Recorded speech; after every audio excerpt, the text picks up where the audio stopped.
Hello friends, इस video में भिन्नों का तुलना करना बताया गया है। जैसे दो भिन्न दिया हो तो उसमें बड़ा और छोटा पहचानना हो तो कैसे पहचानेंगे।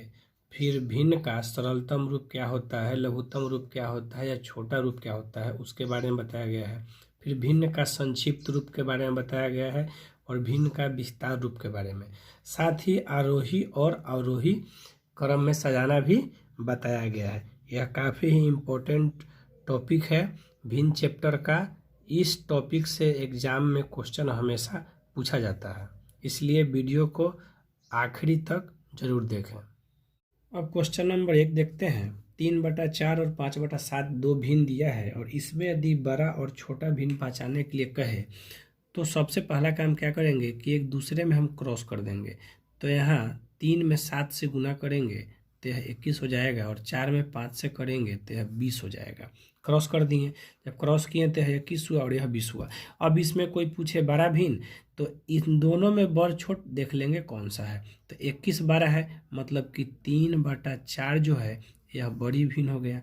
अब यह 5/7 के ऊपर 20 आया है, मतलब यह छोटा आया अंक, तो यह छोटी भिन्न हो गया। तो जब छोटी का है तो 5/7 हो गया। यानी जब दो भिन्न दिया रहे और उसमें बड़ा और छोटा निकालना हो तो एक दूसरे में क्रॉस करके हम बड़ छोट का पता लगा सकते हैं। अब दूसरा नंबर क्वेश्चन देखते हैं। इसमें 2 से ज़्यादा भिन्न दिया हुआ है, 1 2 3, 4 भिन्न भी हो सकता है, 5 भिन्न भी हो सकता है। और इस तरह के भिन्न में जब बड़ा और छोटा निकालना हो या इसी भिन्न को आरोही या आरोही क्रम में सजाना हो तो उस स्थिति में हमको बड़ा और छोटा का ज्ञान होना चाहिए। तो सबसे पहले हम क्या करेंगे इसमें कि दो भिन्न को हम लेते हैं और इससे पता करते हैं कि इसमें बड़ा कौन है और छोटा कौन है।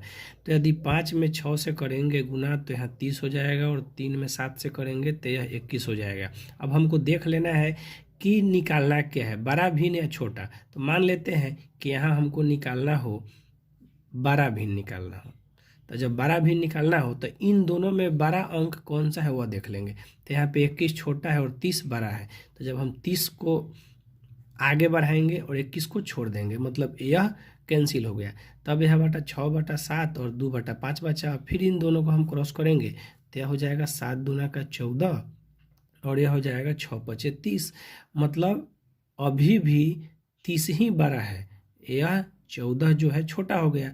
मतलब यह हुआ कि बड़ा भिन्न इसमें 6/7 होगा। अब क्वेश्चन नंबर 3 देखते हैं। क्वेश्चन नंबर 3 में भिन्न दिया हुआ है 3/5, 1/3 और 5/7। यहाँ हम देख रहे हैं कि 3/5 में 2 का अंतर है, 1/3 में 2 का अंतर है और 5/7 में भी 2 का अंतर है। तो एक रूल होता है कि जब भिन्न का अंतर एक समान हो, यानी जो भी भिन्न दिया रहे 2 3 4 5, जब भी भिन्न दिया हो उसमें अंतर एक समान हो। जैसे यहाँ 3/5 में 2 आया, 1/3 में 2 आया, 5/7 में 2 आया, तब बड़ा या छोटा का पहचान जो है वह अंश से होता है। याद रखना है कि अंश से ही होता है, यानी अंश में जो बड़ा होगा वह बड़ा भिन्न कहलाएगा, अंश में जो छोटा होगा वह छोटा भिन्न कहलाएगा। तो यहाँ देख रहे हैं कि 3 और 5 में 2 का अंतर, 1/3 में 2 का, 5/7 में भी 2 का अंतर है। तो इसमें सबसे बड़ा अंश 5 है, मतलब यह हो गया बड़ा भिन्न, और सबसे छोटा इसमें 1 है, इसका मतलब यह हो गया छोटा भिन्न। इस तरह हम बड़ा और छोटा भिन्न का पहचान कर सकते हैं। अब इसी भिन्न को आरोही या अवरोही क्रम में हम सजा सकते हैं। जब हमें बड़ा और छोटा का पहचान हो जाएगा तो हम आसानी से आरोही या अवरोही क्रम में सजा सकते हैं। अब क्वेश्चन नंबर 4 देखते हैं। क्वेश्चन नंबर 4 है, इसमें 2/7, 2/3 और 2/5 एक भिन्न दिया हुआ है।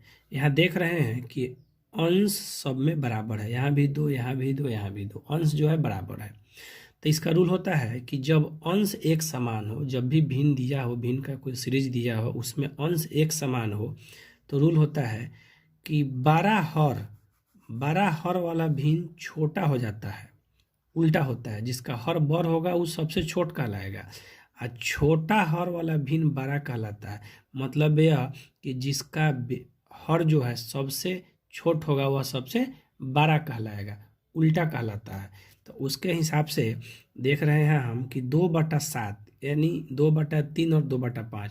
तो सबसे बड़ा अंक है 7, मतलब 2/7 जो हुआ यह सबसे क्या कहलाएगा, छोटा, क्योंकि हर इसका सबसे बड़ा है। और है 2/ सबसे छोटा 3, तो 2/3, 3 सबसे छोटा है तो कहलाएगा क्या, सबसे बड़ा भिन्न कहलाएगा। इसी तरह इसको भी हम आरोही या अवरोही क्रम में सजा सकते हैं। क्वेश्चन नंबर 5 है, भिन्न दिया हुआ है 5/7, 7/9 और 10/9। इसमें देख रहे हैं कि सभी भिन्न का हर जो है वह एक समान है, बराबर है। तो इसका रूल होता है कि जब हर एक समान हो तो अंश का बड़ा अंक ही बड़ा भिन्न कहलाता है। ध्यान रखना है, यानी अंश में जो सबसे बड़ा अंक होगा वही बड़ा भिन्न कहलाएगा, और यदि छोटा अंश होगा तो छोटा भिन्न कहलाएगा। छोटा अंश वाला छोटा भिन्न और बड़ा अंश वाला बड़ा भिन्न। तो उसके हिसाब से इसमें देख रहे हैं कि 5/9, 7/9 और 10/9 में सबसे छोटा 5 है। इसका मतलब कि 5/9 जो है यह छोटा भिन्न हुआ। अब यहाँ बच गया 10/9, 10 जो है सबसे बड़ा है, इसका मतलब कि यह हो गया बड़ा भिन्न। यानी यह याद रखना है, जब हर बराबर हो तो अंश का बड़ा अंक बड़ा और छोटा अंक छोटा होता है। और हर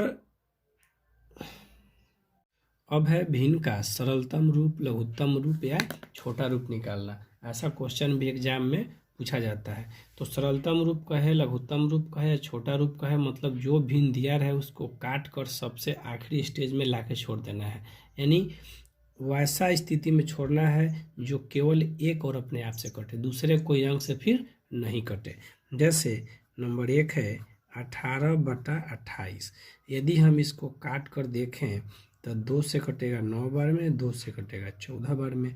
अब यह कोई अंक से कटने वाला है तो देख लेंगे, नहीं कटने वाला है तो यह 9/14 ही रह जाएगा, क्योंकि अब कोई ऐसा पहाड़ा नहीं है जिससे दोनों कट सके एक के अलावा। तो यह मेरा सरलतम रूप हुआ। दूसरा है 25/35। तो 5 से यदि हम इसको काटे तो 5 बार में और यह कटेगा 7 बार में, मतलब हो गया 5/7।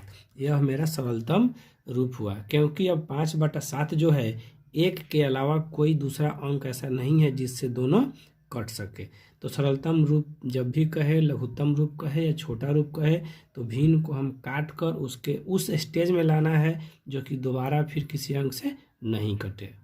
अब है भिन्न का संक्षिप्त रूप। संक्षिप्त रूप का मतलब भी होता है छोटा रूप। जैसे नंबर 1 में जो भिन्न दिया है 1/4 जोड़ 1/4 जोड़ 1/4, यह 3 भिन्न दिया हुआ है, तो इसको एक जगह इकट्ठा कर देना है। तो 1, 2, 3 क्योंकि सबका हर बराबर है तो यह हो जाएगा 3/4। यह इसका हो गया संक्षिप्त रूप, छोटा रूप हो गया। 2 में है 2 + 1/4, 1/4, 1/4। तो 2 दिया हुआ है तो 2 रहेगा, और 1/4 कितना है, 1, 2, 3, तो यहाँ हो जाएगा 3/4। यह मेरा हुआ संक्षिप्त रूप हुआ। आखिरी है भिन्न का विस्तार रूप। जैसे यहाँ भिन्न दिया हुआ है 2/5, एक नंबर भिन्न है 2/5। अब इसको कह रहा है कि विस्तार कीजिए। तो जब भी विस्तार करने के लिए कहे तो जितना अंश हो उतना 1 लिख देंगे। 2 अंश है तो 2 1 कर दिए, और बटा में हर को लिख कर ऐड का चिन्ह दे देंगे, यानी जोड़ का चिन्ह दे देंगे। यह मेरा विस्तार रूप हो गया। दूसरा भिन्न है 2.3/5। तो जो पूर्णांक में अंक हो उसको लिख कर प्लस के चिन्ह देते हैं। इसके बाद अंश कितना है 3, तो 1, 2, 3, 3 1 कर दिए, और बाटा में जो हर है उसको हम लिख कर जोड़ देंगे। यह मेरा हुआ विस्तार रूप।